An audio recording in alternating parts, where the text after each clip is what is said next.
ya nggak apa-apa. Kita kan jadi rebutan antara Cina dalam BRICS dengan OECD yang di mana di dalamnya ada Amerika Serikat. Kalau misalnya Cina dan Rusia tidak ada, siapa yang bisa dibanggakan dalam KTT BRICS kali ini kalau bukan Indonesia? Maka ini merupakan sesuatu yang sangat luar biasa. Jangan pernah kita mau mengemis ya ke Trump karena ide Trump mengenakan tarif tinggi supaya negara-negara datang ke mereka dan mengemis, minta-minta. Jangan pernah kayak begitu. Kita punya harga diri. Indonesia bergabung menjadi anggota ke-10 BRICS. Presiden Prabowo Subianto ini debut hingga hadir langsung di KTT BRICS yang ada di Brazil pada Minggu 6 Juli 2025.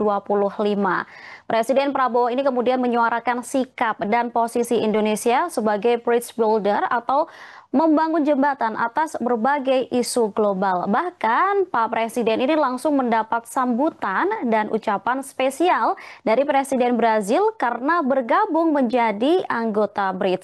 Lantas, bagaimana peran dan seberapa power Indonesia dalam KTT BRICS? Kita akan berdiskusi bersama pengamat hubungan internasional Profesor Hikmahanto Juwana dalam program Tribun News on Focus. Halo, selamat siang Prof. Apa kabar? Selamat siang, Tini. Sehat, Alhamdulillah. Oke, terima kasih Prof sudah bergabung bersama kami di program Tribun News on Focus hari ini. Ini sebagai pengantar Prof, bagaimana kemudian pendapat Prof Hikmahanto sendiri terkait keberhasilan Presiden Prabowo Subianto ini membawa Indonesia untuk bergabung ke dalam BRICS sejak 1 Januari 2025 yang lalu ini. Ya, sebenarnya ini sesuatu yang positif ya, meskipun kita juga sebenarnya sedang mengajukan aplikasi atau menjadi anggota dari OECD.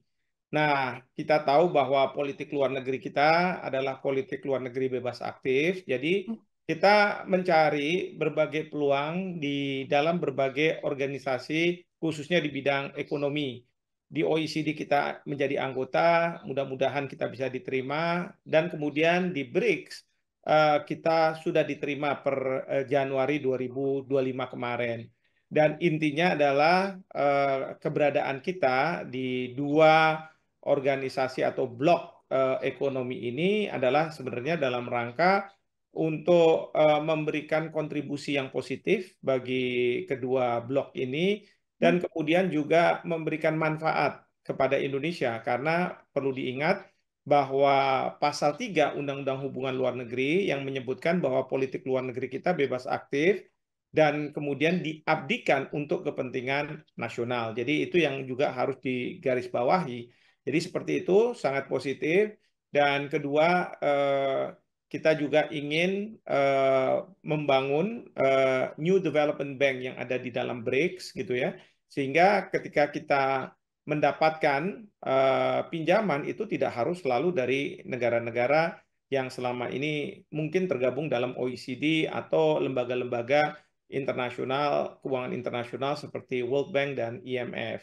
Nah, perlu juga dipahami bahwa kita juga ingin bahwa penentuan dari perekonomian global itu tidak ditentukan oleh satu pihak saja, yaitu negara-negara Barat begitu.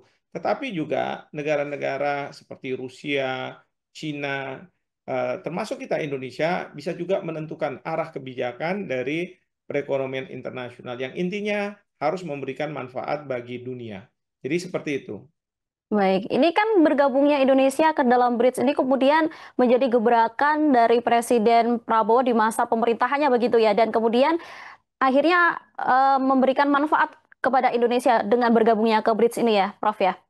Ya, sebenarnya sih idenya sejak zaman Pak Jokowi menjadi presiden ya, dan Hmm. kemudian ditindaklanjuti oleh Bapak Presiden, Presiden Prabowo, karena beliau juga mungkin ingin bahwa ada kesinambungan antara apa yang sudah ditetapkan oleh Presiden Jokowi hingga sekarang masuk menjadi anggota yang tetap gitu ya, sudah resmi.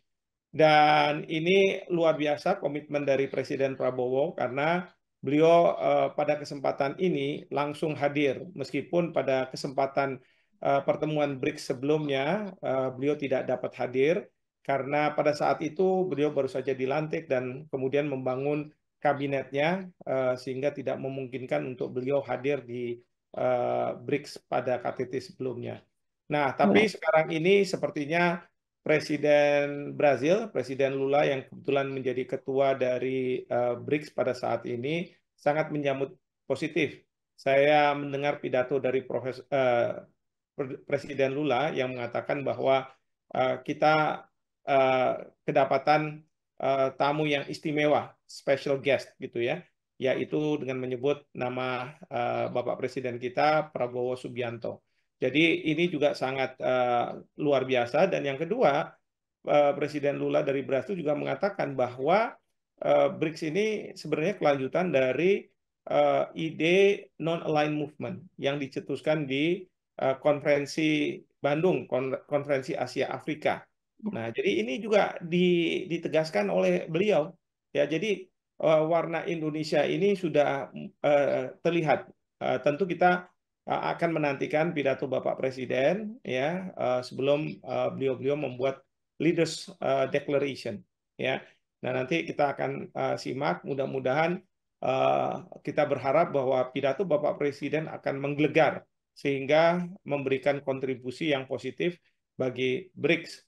Terutama sekali yang tadi Bapak Presiden sudah canangkan bahwa beliau ingin menjadi bridge builder ya. Nah, bridge builder ini salah satunya adalah keinginan dari BRICS untuk berpihak pada perdamaian, tidak berpihak pada salah satu pihak yang ada dalam sengketa dan kemudian bahkan menggunakan kekerasan gitu ya, menggunakan senjata.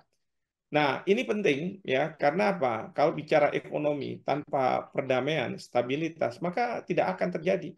Nah, oleh karena itu, sebagai bridge builder, saya berharap bahwa Bapak Presiden nantinya akan menyampaikan ide beliau. Misalnya, beliau mengungkap ya ide membuat coalition for peace, koalisi untuk perdamaian, coalition for peace. Jadi mungkin dengan ide seperti yang pernah dicanangkan oleh Presiden George Bush Junior ya dalam pemerintahannya ketika akan masuk Irak itu kan beliau membuat yang disebut sebagai coalition of the willing. Nah, sekarang bukan willing untuk masuk ke suatu negara lalu mengganti rezim tertentu, bukan. Keberpihakan kita pada perdamaian dan kemanusiaan. Coalition for Peace and Humanity. Nah, ini yang saya berharap Bapak Presiden bisa menyampaikan dan bahkan kita akan bekerja sama dengan Saudi Arabia dan kemudian juga Perancis yang kemarin katanya akan membuat KTT tapi tertunda karena adanya perang Israel dan Iran tertunda. Nah, ini harus dihidupkan lagi yang tadinya membicarakan masalah Gaza, tetapi kita bisa bicara soal konflik yang terjadi di Timur Tengah. Dan salah satu untuk menyelesaikan permasalahan ini adalah ide two-state solution, di mana Palestina harus merdeka, didampingi di sampingnya itu ada negara Israel yang merdeka, seperti itu. Baik, tapi di KTT Bridge ini sendiri, Rusia dan Cina hanya mengirimkan menteri luar negerinya. Apakah ini akan berpengaruh terhadap posisi Indonesia? Seperti yang dikatakan tadi, Indonesia sendiri ingin menjadi bridge builder sendiri untuk negara-negara yang tengah berkonflik, seperti itu. Sama sekali tidak ya, sama sekali tidak. Kita tahu bahwa mungkin Cina dan Rusia presidennya mempunyai kesibukan lain yang tidak bisa beliau gantikan katakanlah di dalam negeri sehingga beliau harus absen dari pertemuan di BRICS. Tetapi justru ini menjadi penyemangat bagi Presiden Lula yang menjadi ketua BRICS. Bahkan beliau menyampaikan bahwa Presiden Prabowo adalah tamu yang istimewa karena apa? Sekarang atensi itu justru ke Indonesia, ya. Dan Indonesia bisa melakukan banyak hal. Saya berharap nanti Bapak Presiden bertemu dengan para pemimpin lainnya di anggota BRICS, ya, untuk berbicara secara bilateral, ya, membahas mengenai masalah-masalah geopolitik, geoekonomi. Misalnya saja memastikan bahwa supply chain itu tidak terdisrupsi dengan adanya perang. Bagaimana mengatasi permasalahan seperti itu. Ya, mungkin dengan Perdana Menteri India dan yang lainnya. Karena kita perlu ingat bahwa Bapak Presiden sudah bertemu dengan Perdana Menteri India, Perdana Menteri Modi gitu ya, dan kemudian juga pemimpin-pemimpin negara lainnya. Jadi kita sekarang ini mendapatkan berkah karena kita memiliki presiden yang sangat concern dalam masalah-masalah internasional, sehingga beliau ada di BRICS sekarang ini. Ya, tinggal sekarang bagaimana para menterinya untuk menerjemahkan apa yang sudah dicapai oleh Bapak Presiden. Tidak mungkin Bapak Presiden harus memikirkan masalah detail. Detail itu adalah nanti merupakan ruang bagi para menterinya bagaimana bisa mengkonkretkan dan memberikan kesejahteraan bagi rakyat. Benar-benar mewujudkan apa yang dibicarakan, dibahas oleh Bapak Presiden dengan pemimpin dunia lainnya. Jadi ini yang menjadi tantangan, termasuk juga duta-duta besar yang saat ini sedang ada yang melakukan fit and proper test gitu ya, untuk kemudian menggalang apa yang disampaikan oleh Bapak Presiden dalam forum-forum bilateral maupun multilateral seperti itu. Baik, ini akan menjadi PR menteri-menteri untuk kemudian eh, apa yang sudah diperoleh oleh Pak Prabowo di Bridge nanti akan seperti apa dijalankan di Indonesia seperti itu ya, Prof ya? Betul sekali, betul, betul sekali. Baik-baik. Tapi sebenarnya apa untung rugi Indonesia ini bergabung dengan BRICS? Apakah akan membawa dampak bagi Indonesia ini dengan beberapa negara besar lainnya yang seperti Amerika Serikat seperti itu yang kita ketahui sendiri ini kan Amerika Serikat juga eh, hubungan dengan Rusia bahkan dengan Cina pun agak kurang baik begitu, Prof. Betul. Jadi eh, memang kita harus bisa mengelola ini. Bagaimana kita bisa dapat manfaat yang besar, gitu ya. Tadi dikatakan hubungan antara Cina tidak begitu baik, gitu ya.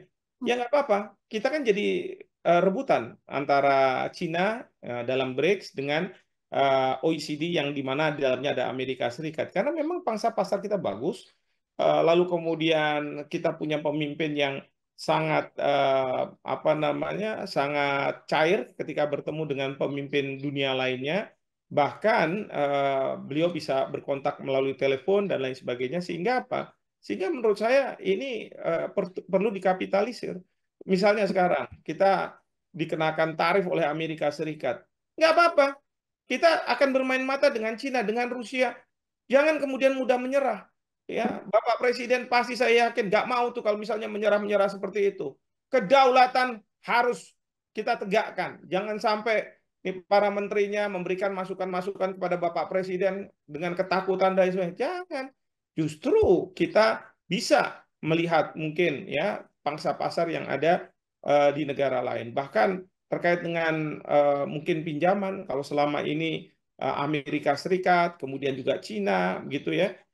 Sekarang kan ada Timur Tengah, Bapak Presiden sangat intens membangun hubungan dengan negara-negara di Timur Tengah. Nah, sekarang bagaimana para menteri ini memfollow up? Itu yang paling penting, ya. Belum lagi sekarang Bapak Presiden bilang bridge builder. Kita perlu perdamaian. Sekarang siapa sih negara yang katakanlah punya politik seperti Indonesia bebas aktif, yang bisa didekati dan kemudian menjadi mediator? Ya Indonesia. Why not gitu ya? Bapak Presiden juga nggak ada kok sungkan-sungkannya ngangkat telepon, lalu kemudian beliau bisa dalam sekejap mata sudah berada di negara lain dengan pesawat kenegaraannya, ya. Jadi benar-benar dimanfaatkan. Tapi sekali lagi, kalau cuman kita harus mengandalkan pada Bapak Presiden di dalam negeri, nggak mungkin. Ya, jadi kita harus para menteri, para dirjen, semua birokrasi harus bergerak. Ya, jangan takut, Bapak Presiden pasti akan mengapresiasi kalau ada inisiatif-inisiatif, tetapi harus dalam koridor yang beliau sudah tetapkan. Jangan sampai di luar koridor itu. Seperti itu. Ya, baik. Berarti hubungan sebenarnya posisi Indonesia ini sangat menguntungkan begitu ya dengan Sangat-sangat adanya menguntungkan. Bahkan dengan kalau BRICS saya ini. pasti kalau kerugian pasti adalah gitu ya, Hmm, tetapi kerugian itu akan tertutup dengan keuntungan-keuntungan yang kita terima. Ya, jadi ya. menurut saya tetap kita ada di dalam BRICS, bahkan suatu ketika nanti siapa tahu BRICS bisa membuat, karena ini menjadi apa namanya ide ya dari BRICS untuk punya currency alternatif. Memang Trump tidak suka ya karena itu akan bersaing dengan dolar Amerika Serikat. Tapi kita katakan masa kita terus-terusan bergantung dengan Amerika Serikat? Kalau nanti pasar di Amerika Serikat, pasar uang, pasar modal di Amerika Serikat, misalnya jatuh dan lain sebagainya, nanti akan terjadi dampak pada negara-negara lain, termasuk Indonesia, kan kita repot. Kalau kita punya alternatif lain, kenapa tidak gitu ya? Kita harus berani bicara seperti itu. Karena apa? Saya masih ingat Bung Karno ketika kita baru menjadi negara yang baru lahir, katakanlah begitu, berani menggagas yang namanya non-aligned movement, ya kan? Kita tidak akan berada di mana-mana, gitu. Kita harus di tengah-tengah, dan itu banyak negara-negara yang ikut, ya. Jadi ini yang kemudian kita harapkan di era sekarang ini, Bapak Presiden bisa mengulang prestasi yang dilakukan oleh Presiden Soekarno. Ya. Prof, ini kan Presiden Amerika Serikat Donald Trump mengancam akan mengenakan tarif tambahan sebesar 10% kepada negara manapun yang berbisnis dengan BRICS. Seusai para pemimpin negara ini mengakhiri pertemuan puncak mereka di sana. Apakah kemudian ini berpengaruh juga ke Indonesia? Kemudian bagaimana selanjutnya nasib Indonesia setelah adanya ancaman dari Trump ini sendiri? Sudahlah, kita lawan aja apa yang disampaikan oleh Presiden Trump. Kita sudah resmi menjadi anggota BRICS dan kita nggak mungkin mundur. Ya, jadi kalau misalnya kita dikenakan tarif yang katakanlah lebih tinggi 10%, so be it. Ya seperti itulah, nggak apa-apa. Asal kita ingat bahwa yang akan membayar biaya tarif yang dikenakan oleh Trump itu bukan kita, bukan rakyat kita, bukan pengusaha kita, tapi rakyat di Amerika Serikat. Dan rakyat Amerika Serikat kalau marah, dia bisa minta anggota Kongresnya untuk melakukan impeachment terhadap Presiden Trump. Dan yang kedua, yang marah itu tidak hanya rakyat, tetapi juga bursa di Amerika Serikat. Pokoknya kalau misalnya Trump membuat kebijakan-kebijakan yang katakanlah tidak friendly untuk negara-negara lain dan dianggap sama bursa ini akan merugikan mereka, akan jatuh itu bursa. Ya, pasti Presiden Trump akan membuat kebijakan misalnya saja memundurkan. Kan kita tahu pada waktu tarif pertama dia mundurkan 90 hari. Ya, waktu Cina melawan tindakan dari Presiden Trump, Uni Eropa melawan, Kanada melawan, ya kan akhirnya mundur. Demikian juga pada waktu Israel didukung oleh Amerika Serikat menjatuhkan bom di Iran, Iran melawan. Apa yang terjadi? Sekarang posisi Presiden Amerika Serikat yang tadinya berada di belakang eh, Israel, sekarang menjadi penengah antara Israel dengan Iran. Itu kan sesuatu yang kita udah tahu lah kayak begitu itu.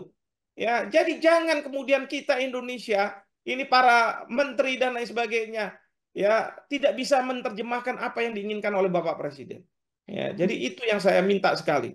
Ya, jangan sampai nanti ada gertakan-gertakan itu langsung para menteri takut lalu memberikan masukan kepada Bapak Presiden, sudah kita keluar aja dari BRICS. Sudah nggak benar seperti itu. Ya. Baik, berarti keputusan sebenarnya ancaman yang dikeluarkan oleh Trump ini sendiri sebenarnya merugikan rakyatnya sendiri begitu ya, Prof ya? Betul Dan sekali, Indonesia. merugikan rakyat sendiri. Apalagi kalau BRICS kita satu, ya kita kompak sehingga apa? Ini kan pengenaan tarif itu bukan secara bilateral, misalnya Indonesia saja yang kena. Kalau Indonesia saja yang kena, oke lah kita boleh panik.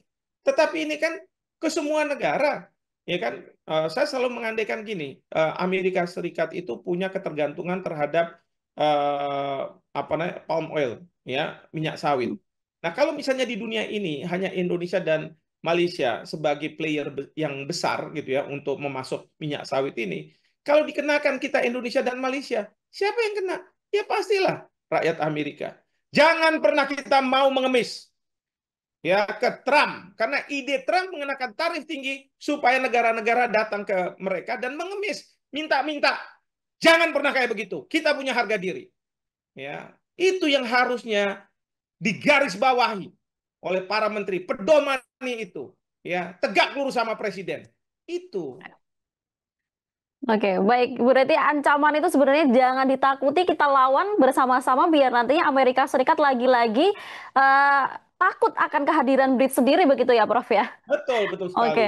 Betul. Baik, tapi ini meskipun banyak manfaat kemudian dari bergabungnya BRICS, adakah tantangan sendiri yang mungkin harus diwaspadai oleh pemerintah Indonesia dengan bergabungnya ke BRICS ini, Prof? Yang pasti adalah kita punya ruang untuk kita bisa juga menentukan perekonomian dunia. Nah, masalahnya kalau dari pihak kita tidak menyiapkan ya peta biru, eh, peta jalan untuk bagaimana perekonomian dunia ini harusnya berada begitu ya. Ya, artinya kita cuma jadi follower aja, bukan menjadi leader. Itu yang jadi tantangan. Kita harus juga masuk dalam satu organisasi yang kita harus jadi leader. Jangan cuma sekedar bayar iuran, bayar iuran. Nah, ini harus disiapkan oleh para birokrat kita. Ya, jangan kemudian sibuk aja masalah dalam negeri gitu ya, ijazah palsu dan lain sebagainya. Tidak, kita harus fokus ke masalah yang ada di dalam masalah-masalah yang di luar negeri. Kedua, juga menjadi tantangan. Kalau sudah ada kesepakatan yang dibuat, bagaimana bisa kita terjemahkan ke dalam konteks nasional kita. Nah, di sini tidak hanya para menteri, tapi juga kepala-kepala daerah harus juga satu bahasa dengan pemerintah pusat. Jangan kemudian nanti kita sudah punya komitmen tertentu, kita harus jalankan, tapi tidak mau dijalankan oleh pemerintah daerah. Ya, maka Bapak Presiden melakukan retret ya, baik untuk kepala daerah kepada menteri. Maksud beliau adalah oke, kita ini berbeda-beda, kita ini dari berbagai partai politik. Tapi sekali Anda masuk ke dalam kabinet, Anda harus tegak lurus, Anda harus tahu siapa yang menjadi pemimpin dari kabinet ini, yaitu Bapak Presiden. Dan kemudian terjemahkan itu ke dalam bentuk kebijakan-kebijakan yang bisa memberikan manfaat bagi rakyat. Seperti itu. Baik. Tapi seberapa power atau pentingnya Prabowo ini hadir langsung di KTT Bridge, Prof? Menurut saya sangat penting ya. Tadi saya sudah katakan bahwa Presiden Lula sampai mengatakan kita kedatangan tamu istimewa, ya Hmm. kan? Ya mungkin karena kalau misalnya Cina dan Rusia tidak ada, siapa yang bisa dibanggakan dalam KTT BRICS kali ini kalau bukan Indonesia? Maka ini merupakan sesuatu yang sangat luar biasa, ya. Dan ini yang perlu dikapitalisir oleh Indonesia, begitu. Ya, ya. Baik, baik. Jadi sebenarnya eh, hadirnya Prabowo ini juga memiliki poin penting di Bridge begitu ya, Prof ya? Sangat-sangat penting, sangat-sangat penting. Iya. Tapi, Memboosting keberadaan dari KTT ini, ya Mm, sementara Rusia dan Cina tidak hadir. baik. Tapi apakah dengan dipuji-pujinya oleh Presiden Brazil sendiri, apakah sebenarnya Indonesia ini kehadirannya ini menjadi negara yang dinanti-nantikan oleh negara-negara yang sudah bergabung di BRICS sebelumnya, Prof? Oh iya, sangat dinantikan karena dari segi Hmm. pangsa pasar kita besar, dari segi apa namanya populasi, daya beli masyarakat kita semakin lama kelas menengahnya semakin Ya. membesar gitu ya. Jadi memang Indonesia dinantikan. Jadi sementara Indonesia kemarin-kemarin ini eh, belum ada, nah sekarang sudah ada. Bahkan kalau boleh saya mengusulkan BRICS itu I-nya harus ada dua. India dan Indonesia. Nah, seperti itu. Ya, jadi ada Brazil, ada Rusia, ada India, ada Indonesia. Dan kemudian ada China, kemudian ada South Africa. Nah, itu ya, ini harus diupayakan oleh mungkin para diplomat kita berdiplomasi. Ya, kita sudah masuk nih, sudah punya komitmen nih. Tambahin I-nya satu. Kan BRICS sama, tapi I-nya lebih panjang. Lebih panjang. Dengan adanya Indonesia, lebih memperkuat dengan adanya BRICS ini sendiri ya, Prof ya? Betul sekali, betul. Tapi meski baru pertama gabung ini Presiden Prabowo dengan tegas menyuarakan sikap dan posisi Indonesia ini sebagai bridge builder atau untuk membangun jembatan kerjasama begitu ya Prof seperti yang sudah kita bahas sebelum-sebelumnya. Tapi apakah posisi Indonesia sendiri sekuat itu untuk mencapai posisi tersebut ini meskipun baru bergabung Januari lalu begitu Prof? Ya, yang pasti sangat diperhitungkan lah ya. Mhm. Indonesia itu sangat diperhitungkan. Saya masih ingat pada waktu Israel akan menyerang Iran, itu malam harinya sebelum ada serangan, Bapak Presiden menerima telepon dari Donald Trump. Memang Mhm. dibahasnya mengenai masalah, mungkin masalah selamat bahwa sudah memenangkan pemilu. Tetapi Amerika Serikat tahu bahwa kalau misalnya Israel melakukan serangan ke Iran, maka yang akan bergejolak, akan rame itu adalah Indonesia. Karena Hmm. saya masih ingat pada waktu Amerika Serikat zaman Presiden George Bush Junior itu akan masuk ke Afghanistan, Ibu Megawati ketika itu jadi presiden, beliau nggak setuju, ya kan? Suaranya sangat didengar. Kita itu punya penduduk Muslim terbesar, ya kan? Jadi mereka ada kekhawatiran. Nah, oleh karena itu saya lihat ini kita punya posisi yang sangat strategis di mata Amerika Serikat, di mata Rusia. Hmm. Bahkan Rusia ketika diembargo oleh negara-negara Uni Eropa tidak bisa menjual minyak mentahnya ke negara-negara tersebut, ya minyak yang disuling juga. Justru Rusia melihat kita, dan kalau kita ya membeli minyak lebih murah, kenapa tidak? Daripada kita harus pemerintah menutup subsidi yang besar. Kalau misalnya sudah beli minyak yang mahal, lalu kemudian disubsidi, karena banyak juga rakyat kita yang perlu disubsidi oleh pemerintah, ya kan? Jadi mereka melihat ya Indonesia itu besar. Cina melihat Indonesia. Cina itu melihat Indonesia untuk menyalurkan uang, untuk bisa mempekerjakan tenaga kerja mereka. Ya kan, kalau kita punya misalnya proyek-proyek besar di Indonesia, mereka kan pasti minta kontraktornya harus dari Cina dan tenaga kerjanya juga harus dari Cina. Nggak mau mereka dari Indonesia. Nah, tapi mereka akan kasih pinjaman. Ya, mereka pintar kayak begitu. Tapi kita kan juga jangan kemudian juga dibodohi gitu kan. Nah, seperti itu. Oke, Prof ini kan sempat ramai kemarin Brazil yang disebut-sebut akan menuntut Indonesia karena kematian dari pendaki Juliana Marins di Rinjani kemarin. Apakah ini juga akan mengganggu pertemuan antara Pak Prabowo dengan Presiden Brazil di KTT Bridge besok ini? Ya, jadi kalau soal BRICS saya rasa tidak ya. Tapi kan Hmm. memang setelah pertemuan BRICS itu akan ada pertemuan bilateral ya antara Presiden Prabowo dengan Presiden Lula gitu ya, Presiden Brasil. Nah, menurut saya bisa saja rakyat di Brasil tahu bahwa ada Presiden Indonesia datang, terus kemudian masalah Juliana ini dibesar-besarkan, meminta kepada pemerintah untuk melakukan tindakan tertentu. Tapi begini ya, ini diplomasi, para diplomat kita harus bisa meyakinkan kepada eh, Presiden Brazil bahwa kita transparan apa yang terjadi di Indonesia itu kita sudah lakukan our best effort gitu ya, sudah tidak bisa lagi tidak begitu ya, bahwa ada kendala ini dan lain sebagainya, ya itulah yang kita hadapi ya. Nah, tapi kalau misalnya bisa para diplomat ini meyakinkan dengan mengatakan sudah nggak usah dibicarakan dalam forum bilateral, biar nanti kita undang Anda. Dan ini Prof. Yusril, Pak Menko, sudah menyampaikan bahwa kita akan lakukanlah joint investigation. Ayo datang ke Indonesia, kita rekonstruksi, kita lihat semuanya, ya sehingga semua menjadi jelas.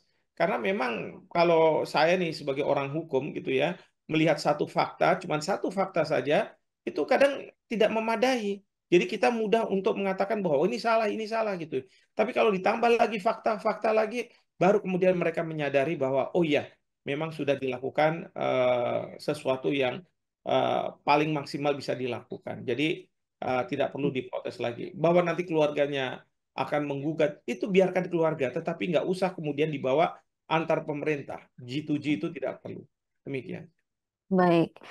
Kemudian apa oleh-oleh yang bisa diharapkan dibawa pulang oleh Pak Prabowo seusai dari KTT Bridge ini, Prof? Ya, pasti banyak sekali ya. Di BRICS sendiri kita sudah memberikan suara. Bahkan para diplomat kita sudah menyampaikan ya agenda-agenda yang mengkonkretkan apa yang harus kita lakukan. Dan ini yang tapi harus ditindaklanjuti oleh para menteri kita di Indonesia. Lalu mereka mungkin juga bekerja sama dengan para menteri yang ada di dalam BRICS gitu. Dan kemudian juga oleh-oleh kalau misalnya antara Indonesia dengan Brazil, kita berharap bahwa akan ada investasi mungkin dari Brazil yang masuk atau kita juga bisa melakukan investasi ke Brazil sehingga membuka peluang lapangan pekerjaan di Indonesia ya kalau misalnya BUMN-BUMN kita mau pergi ke sana, pelaku-pelaku usaha swasta kita mau pergi ke Brazil untuk mencoba mencari apa namanya opportunity bisnis lah kira-kira seperti itu. Saya rasa ya saya yakin banyak yang kita bisa lakukan. Baik, terima kasih Prof. Hikmahanto. Diskusi hari ini sangat menarik bagaimana kemudian peran dari Pak Prabowo Subianto untuk membawa Indonesia di KTT Bridge ini sendiri. Kita nantikan bagaimana kemudian nantinya pernyataan dari Pak Prabowo Subianto sendiri tentang tujuan-tujuan apa yang akan ia sampaikan di depan publik di sana begitu ya Prof ya. Betul, betul sekali. Demikian Tribuners, diskusi saya bersama pengamat hubungan internasional Profesor Hikmahanto Juwana dalam program Tribun News on Focus. Sampai jumpa di lain kesempatan. Saya Tini Afsin mewakili kru yang bertugas. Pamit undur diri, sampai jumpa dan terima kasih. Download Tribun X sekarang. Menghadirkan lokal menjadi Indonesia.